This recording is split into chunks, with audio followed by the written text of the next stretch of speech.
আসসালামু আলাইকুম। আজকে আবার আরেকটা রেসিপি নিয়ে চলে আসলাম। আজকে রান্না করব কচু দিয়ে ইলিশ মাছ।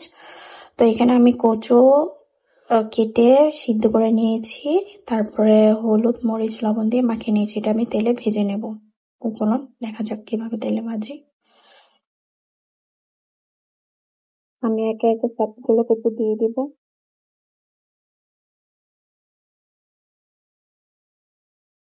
আমি কচুগুলো সবগুলো ভেজে নেব। কচুগুলো ভাজা হলে আমি তুলে নেব। আমি সব রান্নাই খুব সহজভাবে করার চেষ্টা করি, খুব ইজি ভাবে করার চেষ্টা করি। তো কচুগুলো আমার ভাজা হয়ে গেছে, আমি এখন তুলে নেব।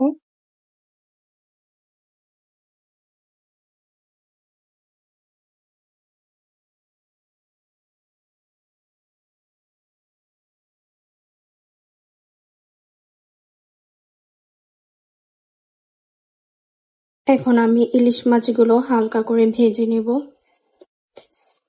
বেশি না, হালকা।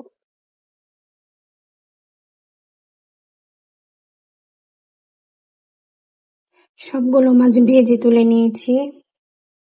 এখন আমি দিয়ে দিব পেঁয়াজ আর মরিচ কুচি, নেড়ে চেড়ে দেব। এখানে আমি সব মশলা নিয়ে নিয়েছি। আদা বাটা 1 চা চামচ, মরিচের গুঁড়া 1 চা চামচ, হলুদের গুঁড়া 1 চা চামচ, ধনিয়ার গুঁড়া 1/2 চা চামচ, লবণ স্বাদ মতো। এখন আমি সবগুলা দিয়ে দিব। দিয়ে আমি এখানে সামান্য পানি দিয়ে মশলাটা কষিয়ে নেব।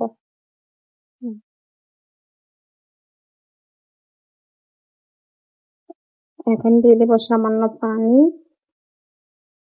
পানি দিয়ে মশলাটা ভালো মতো কষিয়ে নেব।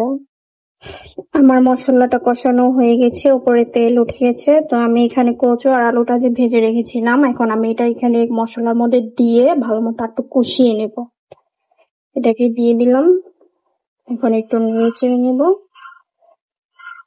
একটু কষিয়ে নিয়ে তারপরে এটার মধ্যে হালকা একটু পানি দিয়ে দিব। আমার এগুলো কষানো হয়ে গেছে। এখন আমি এখানে পানি দিয়ে মাছগুলো ছেড়ে দিব। পরিমাণ মতো পানি দিয়ে দিব। পানিটা বলকে শেষ করেছে। এখন আমি মাছগুলো ছেড়ে দিব। আমি একটা একটা করে সবগুলো মাছ দিয়ে দিব।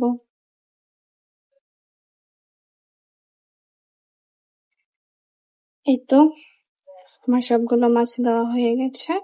এখন পানিটা না শুকানো অব্দি আমি একটা অপেক্ষা করব। আমি আর 10 মিনিট এটাকে রান্না করব। রান্নাটা হয়ে গিয়েছে। আমি এটা মাখো মাখো ঝোল রেখেছি।